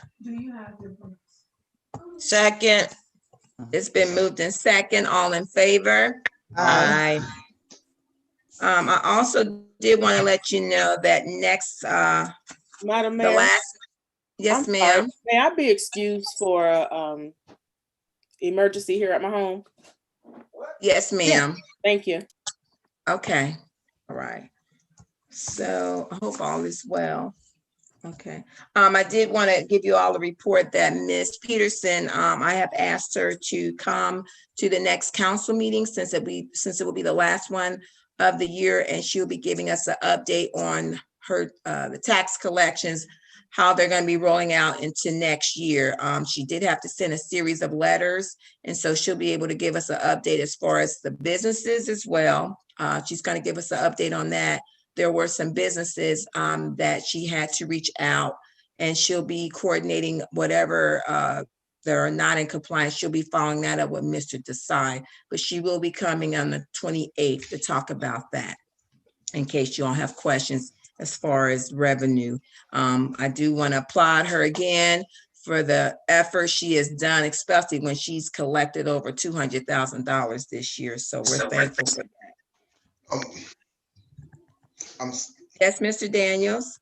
I'm sorry, Madam Mayor, and I just for clarification purposes, because I know we talked about this last time, and I'm glad Mr. Desai, you're on the call to clarify. You said that Ms. D would reach out to Mr. Desai, right, on if anybody was delinquent, same, just like we talked about with the with my situation last week. Would that be another one of those situations that we talked about? That could be Yeah, I'm just asking. No, okay. It won't. No, it won't be extraordinary because it has to do with a legal letter having to go out to individuals that are not in compliance. It's going to be toward businesses.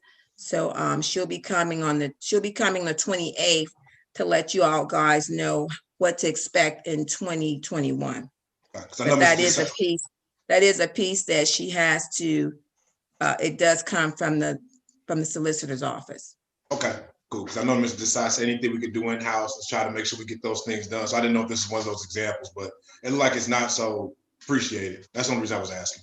Yeah, I guess I have a different opinion of that. If I'm going to be asked to get involved in collection matters for delinquent taxpayers, I would view that as an extraordinary service matter. Yeah. But either way, I know she has to reach out to you. And she did inform me of that she will be informing us what businesses that have not paid their taxes. Okay.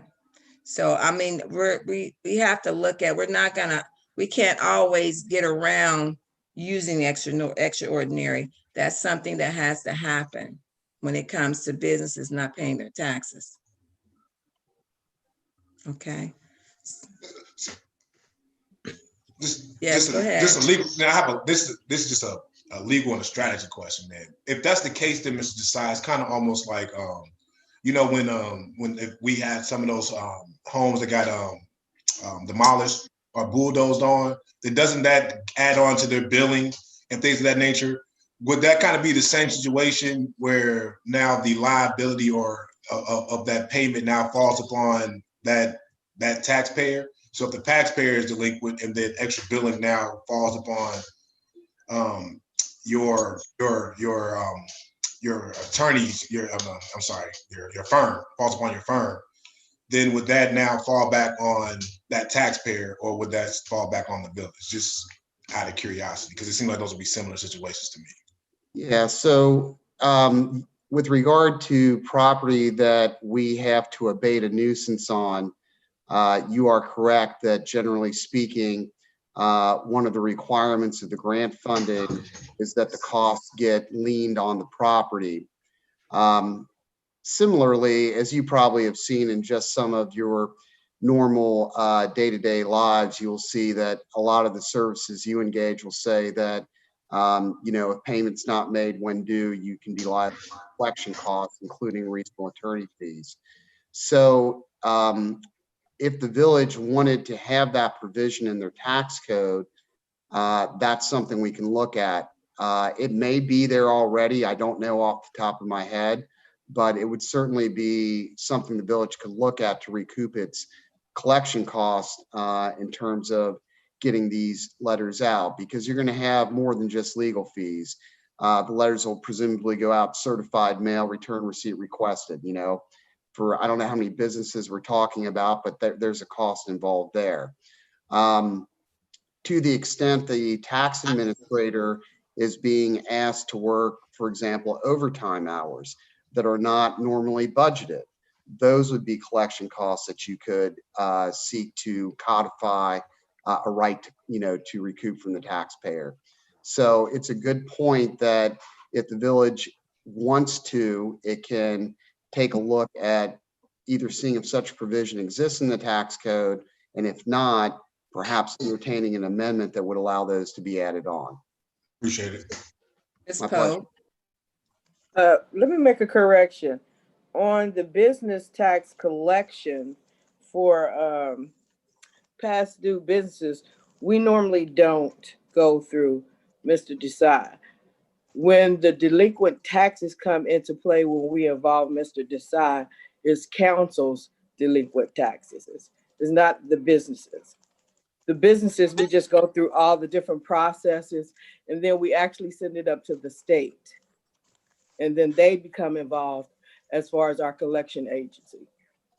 Well, when I talked to Ms. D, she mentioned about talking to Mr. Desai, so maybe it was miscommunication. But either way, Ms. Pope, they're going to be informing council of the businesses that have not paid their taxes. And it's going to be an issue with if they're going to give a permit or not. Also, recently, that was in I think the Cincinnati Herald, we have a great number of residents, they may not live in Lincoln Heights, but own parcels they're finding themselves delinquent. It was brought to my attention. And it wasn't just Lincoln Heights, it was Hamilton County. They published about all the properties that are delinquent with their property taxes. So I hope they pay them, because I'm sure we don't need any more properties. Yeah, I'm just talking about, I just wanted to clarify, but that it's not, we don't involve him in the collection part. It's when, it's going to the next level of maybe, for lack of better words, foreclosing on the business, but it's not the collection part. I think it has to do with getting them a permit. That's what she was talking about, them having a permit, not being issued a business permit because due to lack of not paying. That's what it was about. Right. Yes, Ms. Mitchell. You're muted. So speaking of business permits or business licenses, are we going to try to make sure that everybody's paid up by the end of this month, or are we giving them to January? Because that's why she's coming. That's why she's coming to talk to us, is because of the business licenses that have not filed taxes in quite some time. And she's done her due diligence by informing them via letter. And some have, like she reported, some have paid and some have not. And so she'll just be following up with us, because I had her come earlier this year to talk about the tax collection. So she'll be letting you all know what 2021 is going to look like and what's on the books that has not happened. Okay. All right. Okay, next would be the communication from the village manager. It has Donna Pope, but that's a type error. I put a line through it. So Miss Powdrill. Yes. So you guys know this is going into my second full week, I believe. So I just want to kind of share with you some of the conversations that I've been having with individuals and kind of just a brief outcome with them. I have met with all of council members. Thank you all for giving me the time to listen to you and your thoughts around the future of the village. That was very helpful. I've met with Joy Pearson with Hamilton County, with the county. We've discussed all of the projects. So my job now is to dig into all of those projects, bring myself up to speed, and I'm going to reconnect with them and talk about how do we move forward and what do we do next. Tom Carroll, he reached out about the event. So we did have the event at Memorial Park. I worked diligently with him to put that together in the Clevenger group. Tom also offered any assistance that we may need in helping us get a little bit more organized. And of course, I accepted. So you may see Tom around the village a little bit more often. He's going to help Donna with finance and help me to understand operationally. What I'd like to see the village do is try to benchmark against the peers who are villages, and so that we will know if we're in line or out of line or way out of whack. So I think that's a good idea that we should compare ourselves to other villages with the same size. In addition to Memorial Park, I probably will come back to you next meeting for resolution, because I would like to pursue additional dollars for Memorial Park, specifically with the field itself and getting funds to redo the baseball field. Donna and I have met and we've come up with a list of agenda items that we would like to work on in 2021. Some of that information we've talked about and how we present finance. What are our goals around finance and budgeting for 2021? Safety, How do we use the new grant in a way that engages the residents and coming up with ideas? As we said before, we've come up with the ideas of bike patrol, and we're working to get bikes, and we've scoped some of the pricing out for that. So we're excited about that in that partnership.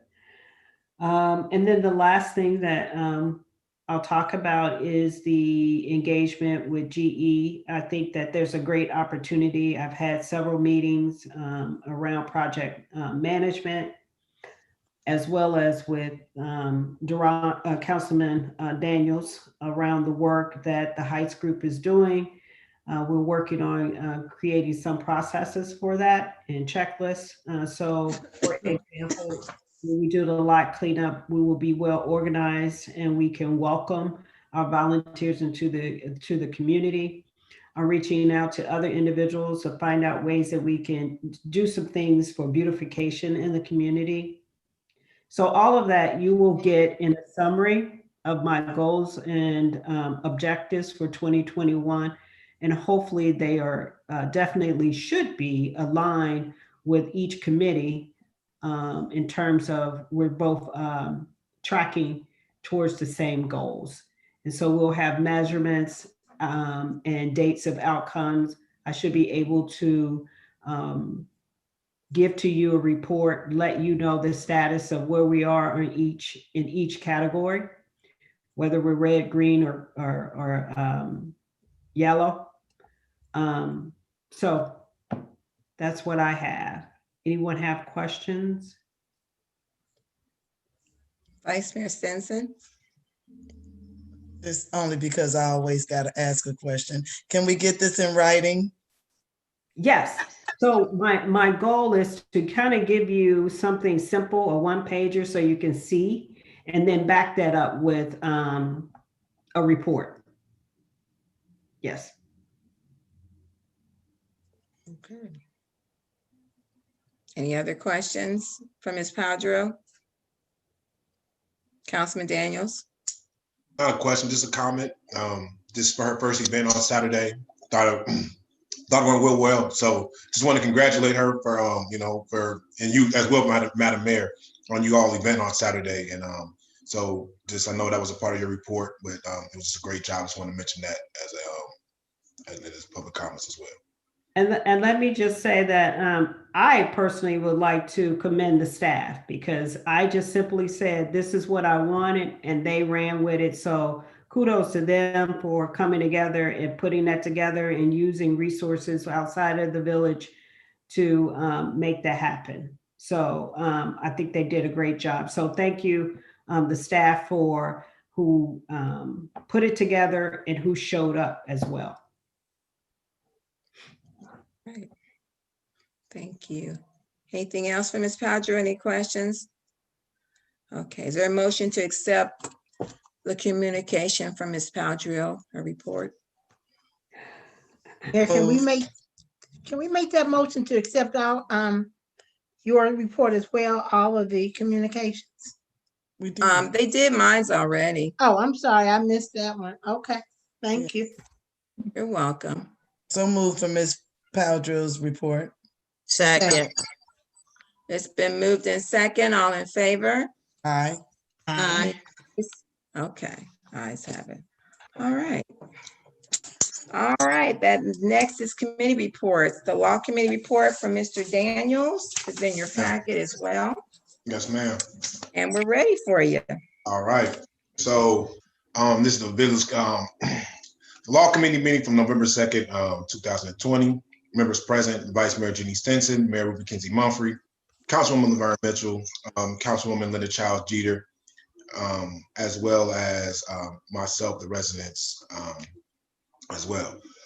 Summary old business, review of the solicitor, and it looks like if I'm looking at the same one that I submitted as well, I'm gonna have to do a edit on that on members present. I have Miss Councilwoman Kathy Goodwin-Williams on here, and I believe I need to change that to Ms. Key. So I'll make sure I make that correction in my minutes. But it just had I have it in my members present. I had Ms. Councilwoman Kathy Goodwin, so I need to change that. So Old business review of the village solicitor is upon the village manager, village council, and both previously tabled by co-chair council member Ms. Mitchell. So we took that from the chair.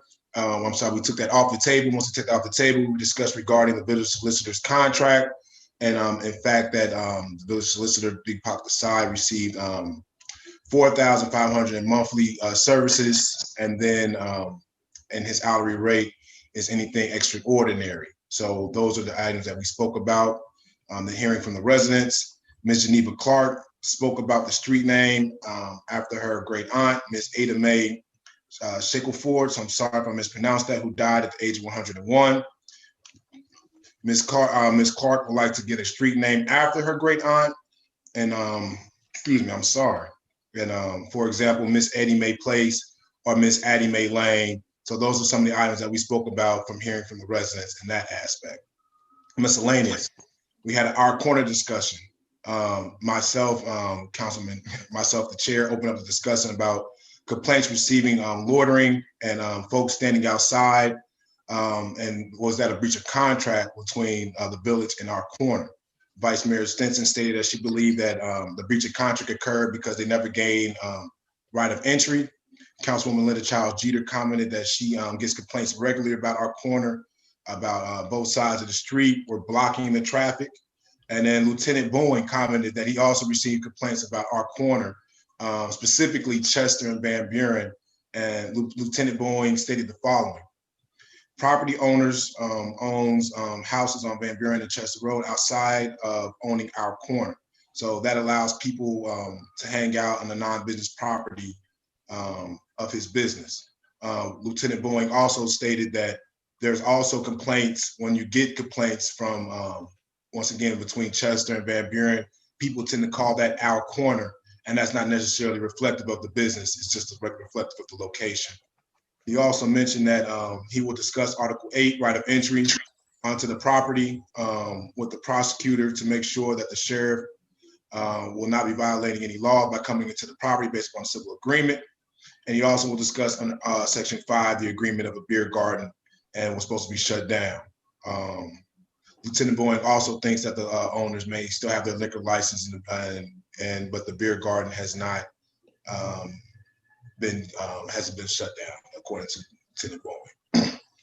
Action items.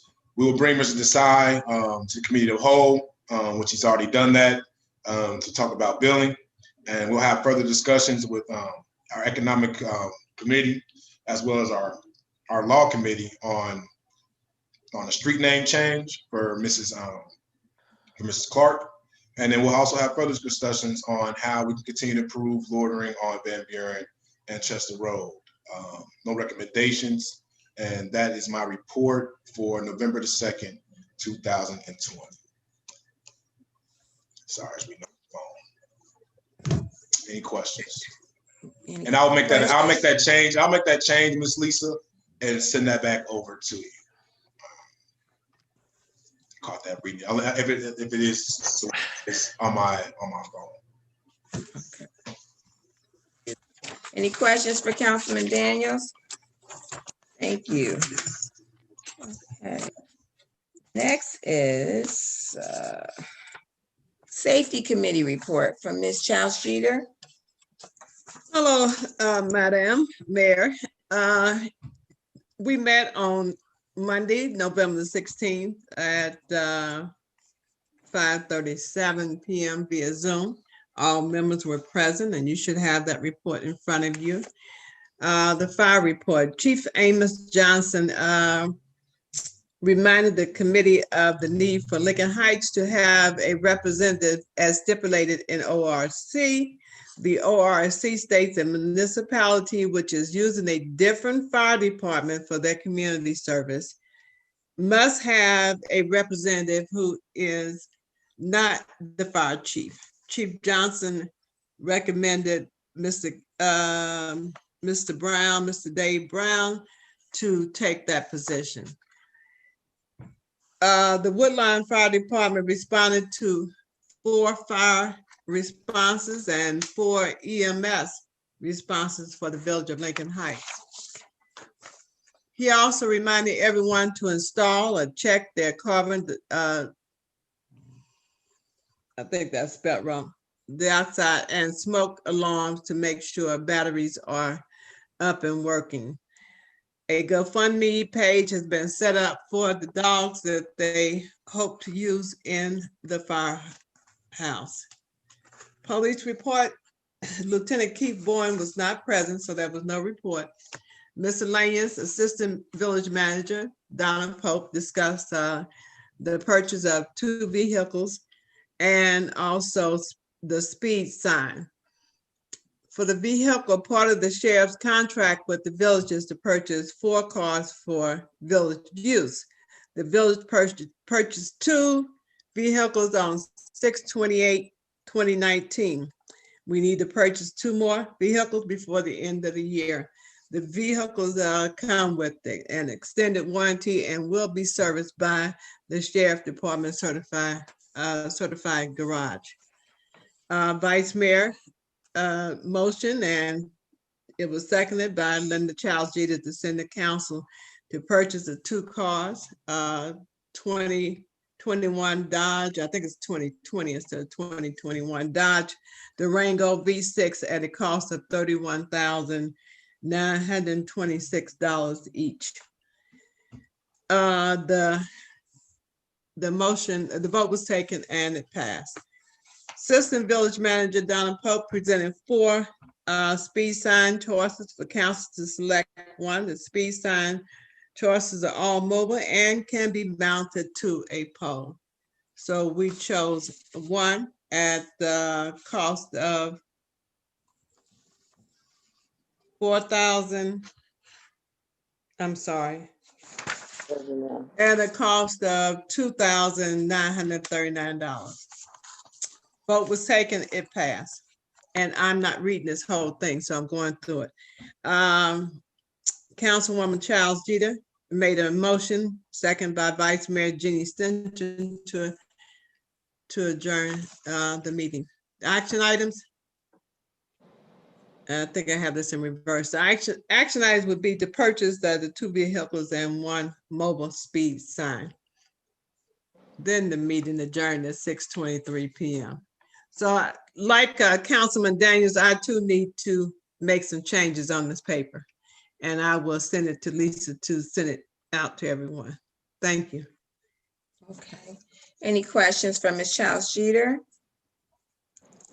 Okay, thank you, Ms. Jeter. So I think I need to make a motion to accept your report. Motion to accept Safety Service Committee report from Ms. Childs Jeter with the necessary corrections. I motion with any necessary corrections. And I second it.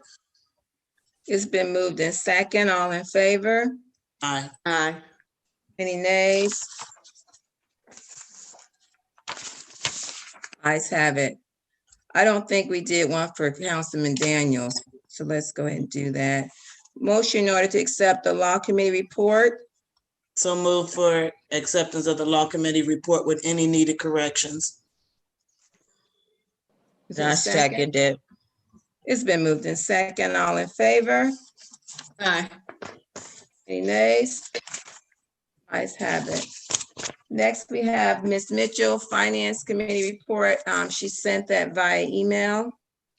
You want me to share that? I don't know. I know we have members who don't have the ability to print. I can share it or I can go through it. How do you want me to do it? You can go ahead and share that if you're able to. It's not a long one, so yeah, we'll go ahead and do that. That way, because I know some of them may not have the hard copy and it was sent. It says that the host has disabled participant screen sharing. So no problem. I'll get you. Okay, Matthew can do that. Oh, okay. You should be good now.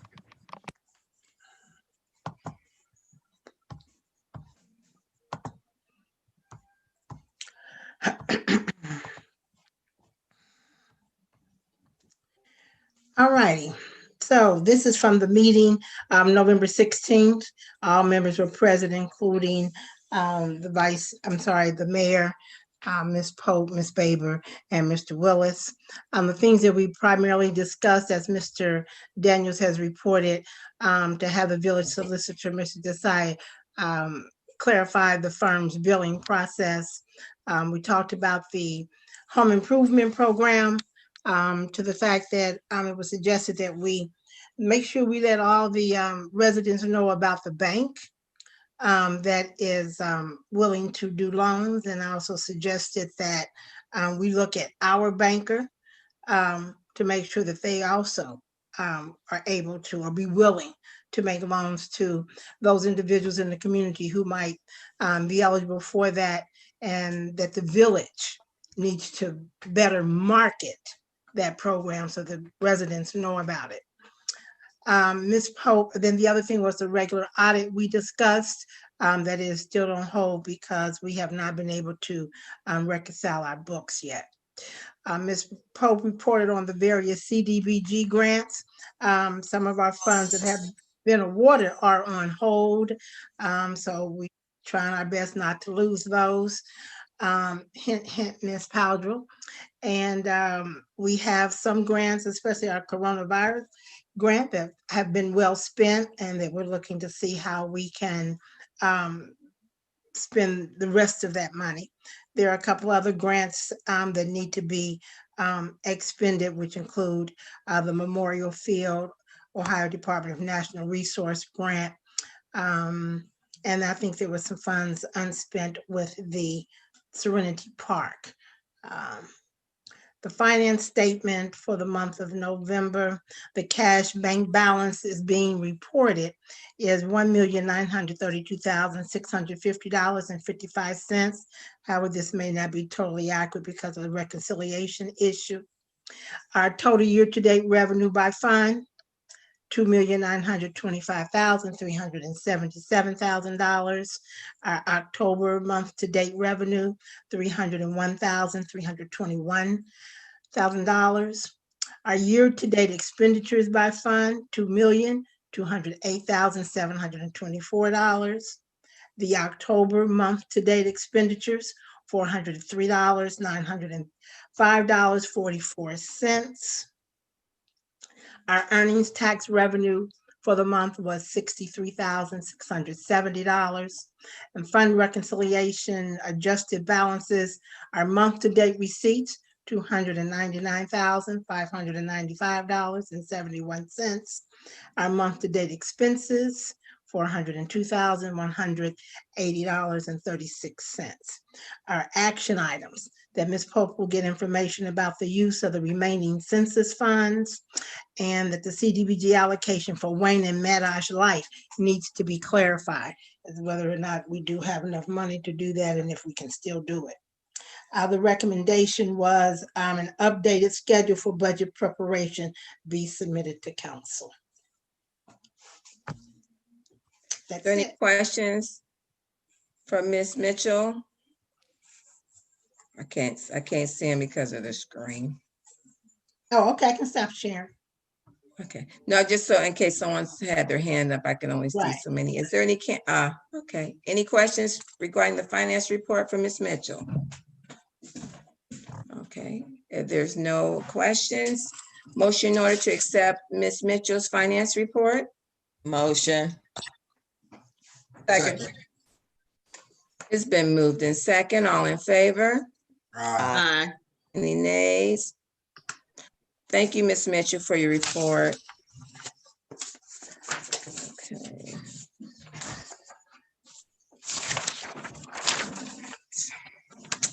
Next, is there any old business? Move straight to new business. Motion in order for the first reading of resolution number 2020 R40, resolution to participate in the state capital improvement program. What's your pleasure, council? Motion that we read by title only. Second. Second. It's been moved in second to read by title only, resolution 2020 R40. Roll call, Ms. Randolph.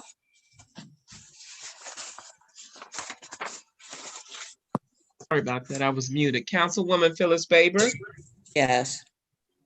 Councilwoman Linda Childs Jeter, Yes.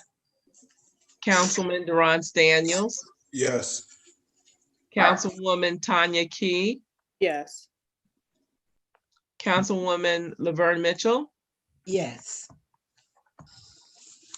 Vice Mayor Jeannie Stinson, Yes.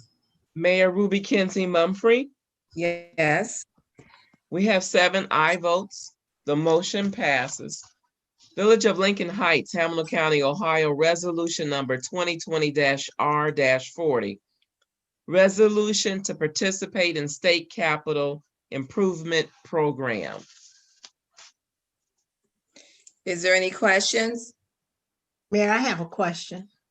Yes, ma'am. So what is our, do we have a match on this for this street? Do we have a match, or do we have ideas where it's gonna come from, the budget? We have Ms. it. Pope. That match is gonna be a 10%. You. We have a cost. I don't have the resolution in front of me. Do we have a cost yet? No, we don't have a cost yet. Let me look at, see if I see her see the application in my emails. Say that again. Let me look in my emails and see if the application. Yeah. You can go I mean, ahead. actually, you can bring it to the finance meeting. Yeah. I just want to make sure we know how much we need to put in the budget at 10%. Okay. Okay. All right. Thank you. Any other questions for Ms. Pope? Okay. All right. If there's no other questions, motion in order to suspend the rules for resolution 2020-R-40. So move. Second. It's been moved in second. Roll call, Ms. Randolph. Councilwoman Phyllis Baber, Yes. Councilwoman Linda Childs Jeter, Yes. Councilman Durance Daniels, Yes. Councilwoman Tanya Key, Yes. Councilwoman Laverne Mitchell, Yes. Vice Mayor Jeannie Stinson, Yes. Mayor Ruby Kinsey Mumfree. Yes. We have 7 aye votes. The motion passes. Motion in order for passage of resolution 2020-R-40. Motion. Second. It's been moved in second. Roll call. Councilwoman Phyllis Baber, Yes. Councilwoman Linda Childs Jeter, Yes. Councilman Durance Daniels, Yes. Councilwoman Tanya Key, Yes. Councilwoman Laverne Mitchell, Yes. Vice Mayor Jeannie Stinson, Yes. Mayor Ruby Kinsey Mumfree. Yes. 7 aye votes. The motion passed. Motion in order for the emergency clause of resolution 2020-R-40. So move for emergency clause. Second. It's been moved in second. Roll call. Councilwoman Phyllis Baber, Bless you. Yes. Oh. Councilwoman Linda Childs Jeter, Yes. Councilman Durance Daniels, Yes. Councilwoman Tanya Key, Yes. Councilwoman Laverne Mitchell, Yes. Vice Mayor Jeannie Stinson, Yes. Mayor Ruby Kinsey Mumfree. Yes. We have 7 aye votes. The motion passed.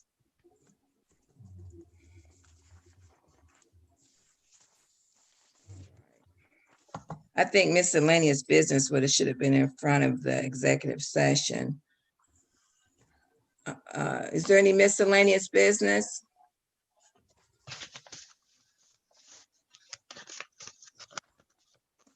All right.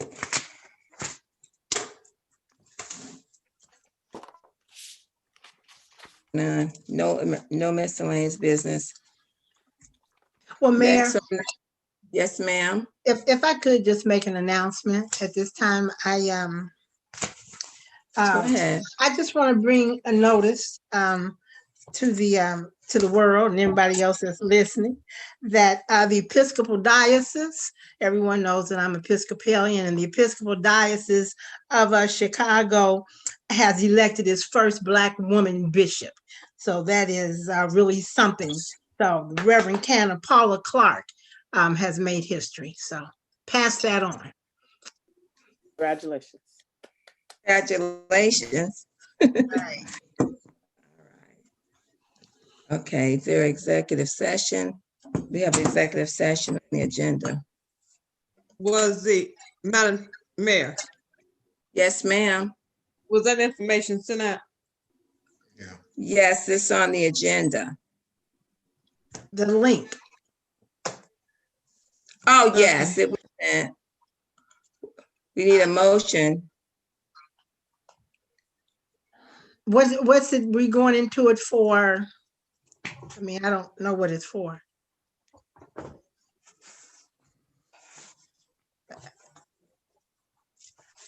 Is it, do we know what the, I'd make the motion if I knew which of the five.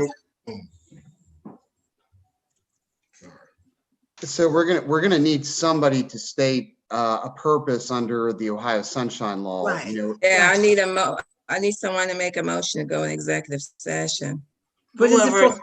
asking for the meeting should probably make the motion, right? I'll make it then if no one's gonna make it. I would make, okay.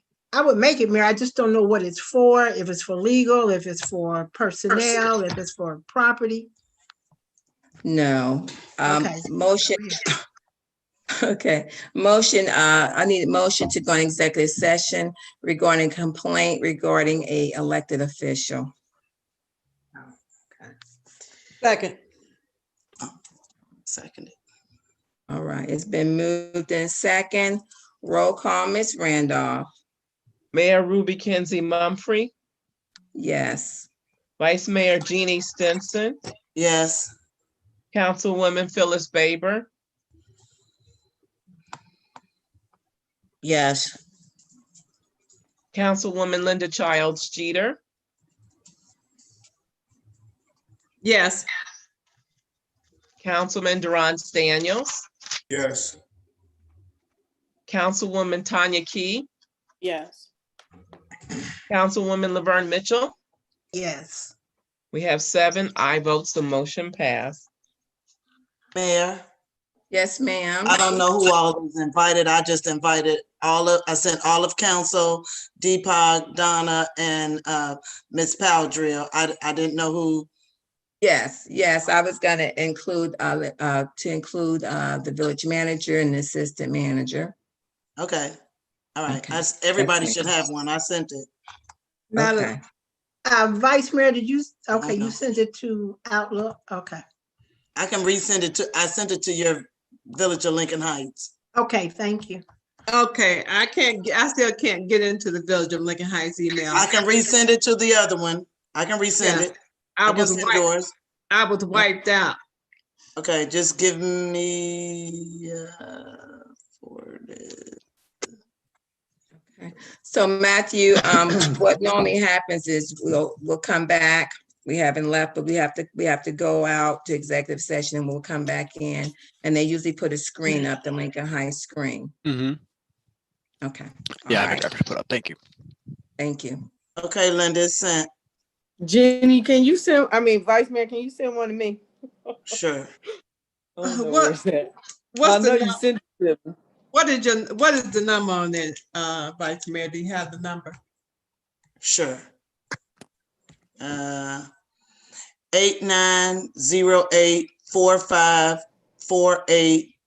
890845484406.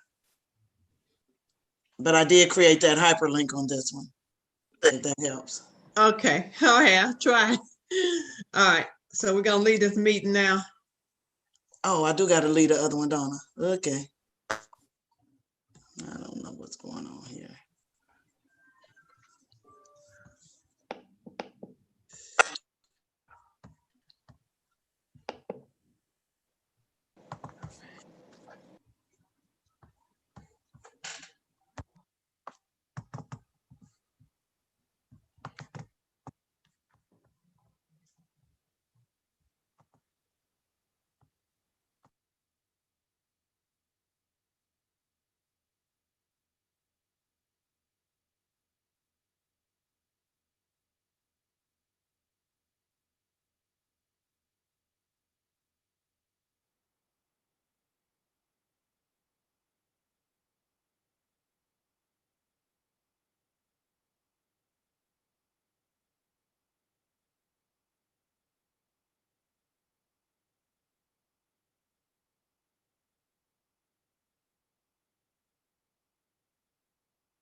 Everybody in but Miss Mitchell.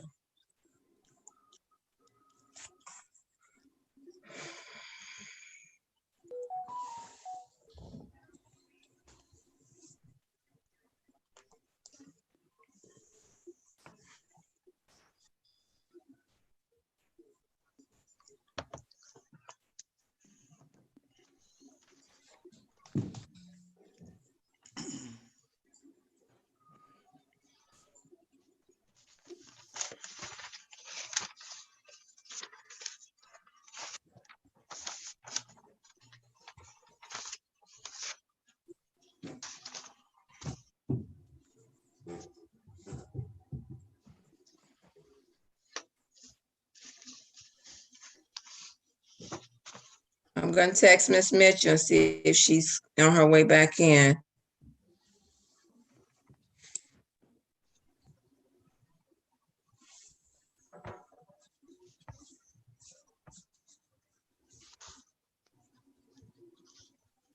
Oh, my head is killing me. There she is. The Village of Lincoln Heights is now, oh, wait a minute. Matthew, do you still have it on the freeze? You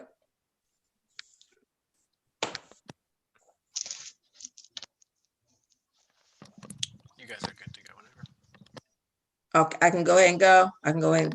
Yes, ma'am. All right. The Village of Lincoln Heights is now back in session. Today's date is December 14th. The time is now 9:15. Roll call, Ms. Randolph. Mayor Ruby Kinsey Mumphrey, Present. Vice Mayor Jeannie Stinson, Present. Councilwoman Phyllis Baber, Present. Councilwoman Linda Childs Jeter, Present. Councilman Durance Daniels, Present. Councilwoman Tanya Key, Present. Councilwoman Laverne Mitchell. Present. We have 7 who are present. We do have a quorum. Thank you. Motion for an adjournment. Motion. Yeah, I missed an announcement that I need to make. Since Okay. Yes, ma'am, go this ahead. Thursday, the Ford UAW will be doing their annual toy drop-off where the parents come and pick up the toys. If anybody is available, you can stand outside and just say hello from 4 to 5:30. That would be nice. I did send an email to let people know that Thursday was the day. I haven't gotten a response, but Thursday is the day. To pick up Miss Jeannie or to drop off. I'm sorry, Miss Jeannie. No, we're dropping off. They already went and did the Okay. shopping. Okay. That's right. Anything else? Okay. Motion in order for adjournment. Motion. Second.